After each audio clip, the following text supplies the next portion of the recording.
नमस्कार। प्रारब्ध पर आप सभी का स्वागत। मैं अवनीश। चैनल आपने सब्सक्राइब किया है, वीडियोस को आप लाइक करते हैं, शेयर करते हैं, इसके लिए बहुत बहुत धन्यवाद।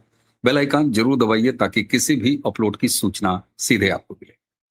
आज एक बार फिर बात करेंगे बंगाल पर, और मेरी टीम ने जो थंबनेल बनाया होगा, सामान्यतः होता क्या है कि जब किसी भी चुनाव में किसी कैंडिडेट के खिलाफ किसी भी सीट से या किसी भी पद से कोई प्रतिद्वंदी खड़ा नहीं होता, तो वो उम्मीदवार निर्विरोध चुनाव जीत जाता है। लेकिन अभी बंगाल विधानसभा का चुनाव हुआ नहीं है। फिर हमारे थंबनेल पे आपको ये क्यों लिख के दिखाई दे रहा है कि वेस्ट बंगाल में भारतीय जनता पार्टी ने 57 के लगभग सीटें ऑलमोस्ट निर्विरोध जीत लिया है। इसकी थोड़ी सी क्रमिक पड़ताल करेंगे, तब आपको पता चलेगा कि ये ऐसे ही नहीं लिख दिया गया। दरअसल पिछला जो विधानसभा चुनाव था, वेस्ट बंगाल की कुल सीटों में से 57 ऐसी सीटें जहां जीत का अंतर केवल और केवल 8,000 वोटों से कम था। यानी जहां टीएमसी या भारतीय जनता पार्टी इन 57 सीटों में जीती, मत का अंतर केवल 8,000 का था, 8,000 से कम था। और एक ऐसा भी उदाहरण है जिसमें मात्र 57 वोटों का अंतर था। खुद नंदीग्राम से, अगर आपको याद हो, तो शुभेंदु अधिकारी ने ममता बनर्जी को मात्र 1900 कुछ वोटों से हराया था। अब ये 57 सीटें अचानक भारतीय जनता पार्टी के पक्ष में पहले ही जाते हुए क्यों दिखाई दे रही हैं? उसकी वजह है, आइए थोड़ा सा याद दिलाते हैं आपको। एसआईआर एसआईआर अब तक जितने नाम कटे हैं, और अभी बड़ी संख्या में ऐसे नाम हैं जो एसआईआर में कटने वाले हैं। तो चलिए, जो नाम कटने वाले हैं अभी उनकी बात नहीं करते हैं। जो नाम कट चुके हैं उसके आधार पर पूरे बंगाल की कुल विधानसभा सीटों में ऑन एवरेज 19,000 मत कम हुए। ऐसा नहीं है कि 19,000 में ये सारे के सारे अवैध मत थे, बांग्लादेशियों के थे, घुसपैठियों के थे। इनमें मृतक भी हैं, लेकिन जो एक ऑन एवरेज है कि लगभग हर सीट पर 10 से 12,000 ये मत सीधे सीधे ऐसे वोट थे जो कि अनाधिकृत थे, घुसपैठियों के थे, बांग्लादेशियों के थे, और जिसे तृणमूल इकोसिस्टम पालता था। वो नाम कट चुके हैं। यानी हर एक सीट पर अब 19,000 के लगभग वोट कम है, और ये और बढ़ेगा। ये लगभग 23 या 24,000 होगा जब फाइनल एसआईआर हो जाएगा। तो अब आप कल्पना कीजिए कि इन 19,000, हम 19,000 ही लेके चलते हैं, 19,000 वोटों में से लगभग 90% वोट टीएमसी के फेवर में पड़ते थे। और जब 90% वोट टीएमसी के फेवर में पड़ते थे, तो अगर 19,000 पर विधानसभा पर कॉन्स्टिट्यूशंसी वोट कम हुए हैं, तो ये जो 8,000 से कम 57 सीटें का रिजल्ट आया है, आप इसके रिजल्ट की कल्पना कर सकते हैं। अब आइए जरा ये हिसाब लगाते हैं कि ये जो 57 सीटें हमने कहा था, वो कौन सी ऐसी सीटें हैं। इन 57 में से 8,000 वोटों से कम का अंतर मैंने आपको बताया। इन 57 में से 19 सीटें ऐसी हैं जहां 3,000 से भी कम वोटों का अंतर रहा था। और इन 57 सीटों में से 41 सीटें टीएमसी ने जीता, और बाकी भारतीय जनता पार्टी ने। भारतीय जनता पार्टी ने जो सीटें जीती हैं वहां भी वोटों का ये अंतर कम है, और टीएमसी ने जो सीटें जीती हैं वहां भी ये वोटों का अंतर कम है। इसको देखेंगे तो इसकी इंपॉर्टेंस और ज्यादा बढ़ जाती है। क्यों? क्योंकि उस चुनाव में टीएमसी ने 213 सीटें जीती थी और बीजेपी ने जीती थी 77, जबकि इंडियन सेक्युलर फ्रंट आईएसएफ ने केवल एक सीट जीती थी। उस चुनाव में लेफ्ट और कांग्रेस का खाता भी नहीं खुला था।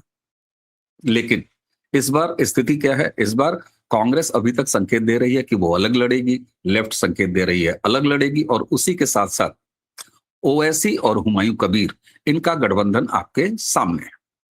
टीएमसी के खाते से निकला वोट ही ओवैसी को मिलेगा, टीएमसी के खाते से निकला वोट ही हुमायूं कबीर को मिलेगा। लेफ्ट के पास भी जो मत आएंगे वो टीएमसी से जाएंगे और कांग्रेस के पास एक वोट भी अगर आएगा तो वो टीएमसी के खाते से ही निकल के जाएगा। इसकी क्या वजह है, मैं इसका आधार आपको बताता हूं। भारतीय जनता पार्टी का जब से ग्रोथ शुरू हुआ है वेस्ट बंगाल में, अगर आप ध्यान दें तो जो ये कहा जाता है कि बीजेपी के पास आज जितना भी मत प्रतिशत है वो सबका सब लेफ्ट से आया है। बिल्कुल ये सही बात है कि वो लेफ्ट से आया है, लेकिन वो इंटैक्ट है। 2012 के बाद से जब से टीएमसी की राजनीति शुरू हुई है, धीरे धीरे धीरे भारतीय जनता पार्टी के पास ये मत आया और वहां टिका हुआ है। ऐसा नहीं है कि जब लेफ्ट का उम्मीदवार आता है तो ये खिसक के बीजेपी के पास चला जाता है। इसकी वजह क्या है? इसकी वजह आप चाहे लोकसभा चुनाव के नतीजे देख लीजिए, मत प्रतिशत देख लीजिए, और जब विधानसभा हारने के बाद 24 का लोकसभा चुनाव हुआ वेस्ट बंगाल में, तो भारतीय जनता पार्टी का मत प्रतिशत बढ़ा है, भले सीटें घट गई, ये अलग बात। अब ये कौन सी 57 सीटें हैं जहां पर 8,000 से कम और यहां तक कि 57 वोटों तक का मार्जिन रहा है हार और जीत में? ज्यादातर सीटें साउथ बंगाल की, यहां 47 सीटें हैं, 47 सीटें। उत्तर बंगाल, वहां पर 10 सीटें हैं। और एक जो पूर्वी जिलों का समूह है जिसमें मेदिनीपुर आता है, पश्चिमी मेदिनीपुर आता है, बांकुरा आता है, पुरुलिया है, पश्चिमी वर्धमान है, ये सारी सीटें। अकेले बांकुरा और पश्चिम वर्धमान में 6-6 सीटें हैं, जबकि पूर्वी मेदिनीपुर, पश्चिमी मेदिनीपुर और पुरुलिया में 5-5 सीटें। यहां एसआईआर ने अपना काम कर दिया है। इसके अलावा आप देखिए कि हार और जीत का अंतर यहां पर कितना महत्वपूर्ण हो जाता है एसआईआर के लिहाज से। बांकुरा में बीजेपी ने साल्टोरा सीट केवल 4,155, चटना सीट 7,164 वोटों से जीती थी, लेकिन एसआईआर में जरा 19,000 वोट कम होना और उसमें 90% लगभग वोट टीएमसी के होने को इसमें अगर जोड़ दीजिए तो ये मत का अंतर आपको बढ़ता हुआ दिखाई देगा।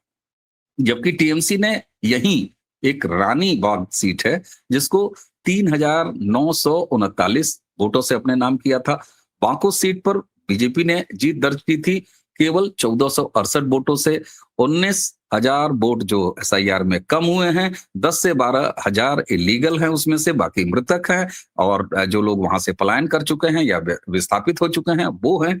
तो 12,000 वोट में से 90% यानी 10,000 वोटों का एक ऑन एवरेज आप लेके चलिए जो टीएमसी के वोट वहां कम हुए हैं, तो ये 1,468 वोट कितना बन जाता है? ये 10,000 से ऊपर निकलता है। पश्चिमी बर्धमान में टीएमसी ने पांडा बेश्वर सीट 3,803 से जीता था। बीजेपी ने आसनसोल दक्षिण 4,487 वोटों से, और कुल्टी राज्य के सबसे करीबी मुकाबला जिसका मैं आपको नाम ले रहा था, केवल और केवल 679 सीटों से जीत यहां पर हुई थी। खुद शुभेंदु ने 1956 मैंने आपको बताया ही।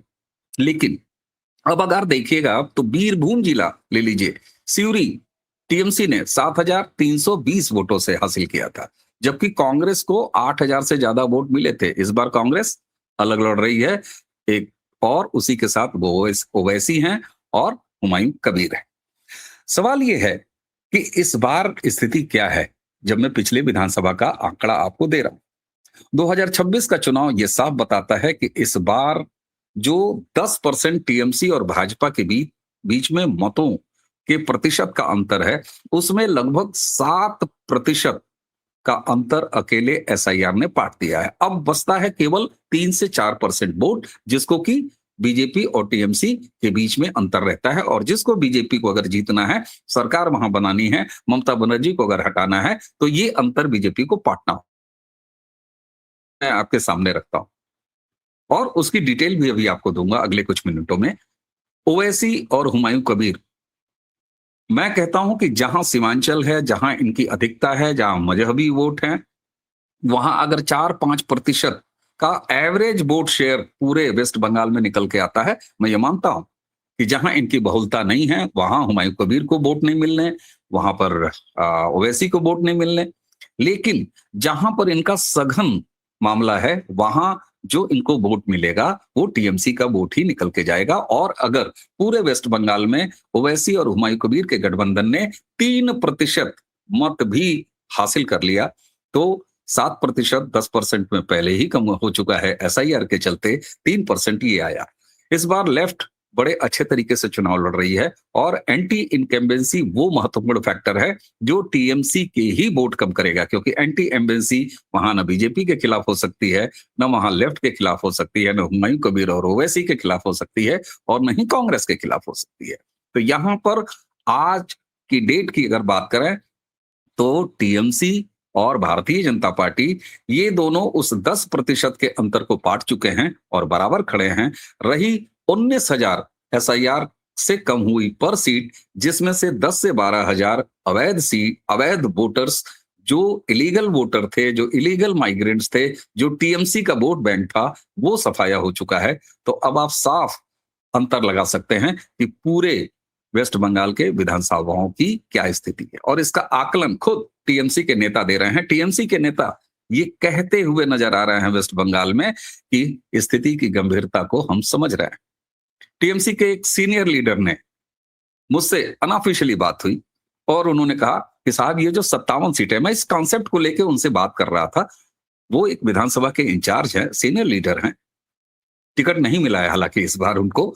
तो मैंने जब ये अपना आकलन उनके सामने दिया कि ये 57 सीटें ऐसा है, तो उन्होंने कहा बिल्कुल ये 57 सीटें ही तय करेंगी कि दीदी की वापसी हो रही है या दीदी की वापसी नहीं हो रही है और भारतीय जनता पार्टी सत्ता में आ रही है। वैसे आपको एक और फिगर देता हूं, लगभग 158 ऐसी सीटें हैं, 2-3 सीटें ऊपर नीचे हो सकती हैं, लगभग 158 ऐसी सीटें हैं जहां की जीत का अंतर इस 8,000 को अगर मैं और बढ़ाऊं तो मात्र 21 से 20,000 का रहा है। और एक बार फिर अगर 19,000 पर सीट एसआईआर में कम हुआ है, जो संख्या 12,000 निकल के आती है, तो वहां भी अब 10% का जो अंतर है वो पाटा जा चुका है। तो स्थिति बिल्कुल बराबर की है, यानी कुल 200 के लगभग ऐसी सीटें हैं वेस्ट बंगाल की जहां पर भारतीय जनता पार्टी और टीएमसी आज बिल्कुल बराबर जमीन पर दिख रही है। 57 सीटों में बीजेपी का एज है और खुद टीएमसी के नेता ये मान रहे हैं कि 57 सीटें ही ये तय करेंगी कि वेस्ट बंगाल में सरकार पलट जाएगी या ममता बनर्जी अपनी सरकार बचा ले जाएगी। अब यहां पर एक फैक्टर और जो कि बहुत महत्वपूर्ण है, जिस पर बात करना बहुत महत्वपूर्ण है, क्योंकि परसेप्शन जब एक बार बन जाता है तो वो कई बार नकारात्मक भी काम करता है, असर डालता है, और कई बार सकारात्मक असर भी डालता है। नकारात्मक होते हुए कैसे? डर का माहौल, ममता बनर्जी टीएमसी के गुंडे मतदाताओं को घर से निकलने नहीं देते, अपने खिलाफ मत को पढ़ने नहीं देते। यहां पर इस बार इलेक्शन कमीशन, जो कि पूरी तरीके से एक सुप्रीम कोर्ट के निर्देशन में वहां काम कर रहा है, कस्टोडियन बना बैठा है सुप्रीम कोर्ट, और बार बार ममता बनर्जी को वहां से न्यायिक फटकार लग रही है। और यहां तक कि सबसे पिछली बार अभी 2-3 दिन पहले सुप्रीम कोर्ट ने कहा कि भाई प्रॉब्लम क्या है वेस्ट बंगाल में, पूरे देश के तमाम राज्यों में एसआईआर हो रहा है, कहीं कोई समस्या नहीं। ऐसी स्थिति में केंद्रीय सुरक्षा बलों की भारी तैनाती, और जो सबसे बड़ी चीज है वो बांग्लादेश में हिंदुओं की प्रताड़ना का फैक्टर, और जो महत्वपूर्ण है जहां ममता बनर्जी एज लेके खेलती हैं, बंगाली प्राइड, बंगाली प्राइड, बंगाली अस्मिता, बंगालियत वर्सेस बाकी, बंगाली वर्सेस बाहरी, इस फैक्टर को भारतीय जनता पार्टी ने जमीन पर बहुत खूबसूरती से न्यूट्रलाइज किया है। वो कैसे किया है आप सब देख रहे होंगे कि इस बार वेस्ट बंगाल के इलेक्शन में नरेंद्र मोदी जी दीदी ओ दीदी नहीं चल रहा। शुभेंदु अधिकारी सामने हैं, वो कह रहे हैं कि हम हेमंता विश्व शर्मा और योगी आदित्यनाथ के मॉडल को फॉलो करेंगे, और सीधे सीधे मुख्यमंत्री का चेहरा न घोषित करने के बावजूद भी वेस्ट बंगाल में भारतीय जनता पार्टी शुभेंदु अधिकारी को आगे करके एक रिप्लेसमेंट दे रही है, जो बंगाली है, बंगाल के लिए में चुनाव लड़ रहा है और बंगाली तेवर के साथ चुनाव लड़ रहे हैं। यहां ममता बनर्जी का वो पुराना कार्ड कि वो वेस्ट बंगाल वर्सेस दिल्ली चुनाव करा देंगी, ये न्यूट्रलाइज हो चुका है। और ऐसे में ये 57 सीटों का जो आंकड़ा मैं आपको दे रहा हूं, ये बहुत महत्वपूर्ण है। मेरी जितनी बात हो रही है, 57 सीटें इसलिए महत्वपूर्ण हो जाती हैं कि आज एक धरातल पर टीएमसी और बीजेपी दोनों खड़े हैं। यहां से जो अब सिलसिला आगे चलना है कि किस तरीके से भारतीय जनता पार्टी, चाहे वो केंद्रीय सुरक्षा बल हैं, उनके सहयोग के कारण, उनकी डिप्लॉयमेंट के कारण और इलेक्शन कमीशन जिस तरीके से छोटे-छोटे अपार्टमेंट्स में, छोटी सोसाइटियों में जो मतदान केंद्र बना के दे रहा है इस बार, वो फ़ियर फैक्टर को बहुत कम कर देगा। और एक चीज़ बेहद महत्वपूर्ण, जो भी वेस्ट बंगाल के राजनीति को समझते हैं, वो इस बात को बेहतर समझेंगे, लेकिन दर्शकों मैं आपके सामने भी रखता हूँ। दरअसल ये जो टीएमसी का कैरम क्लब या जो एक जो अराजक नेटवर्क है, जो कि मतदाताओं को डराता है, टीएमसी के फेवर में काम करता है, ये ऐसा नहीं है कि जन्मजात टीएमसी का था। ये लेफ्ट का पैदा किया हुआ इकोसिस्टम है। लेकिन ममता बनर्जी ने साल 2012 में जब तन के वेस्ट बंगाल को ये दिखाया कि हाँ, मैं रिप्लेसमेंट दे रही हूँ और इनकी सत्ता को उखाड़ के फेंक दूंगी लेफ्ट की, तो उसके बाद वही लेफ्ट का पाला हुआ काडर आज आपको टीएमसी के साथ खड़ा हुआ दिखाई देता है।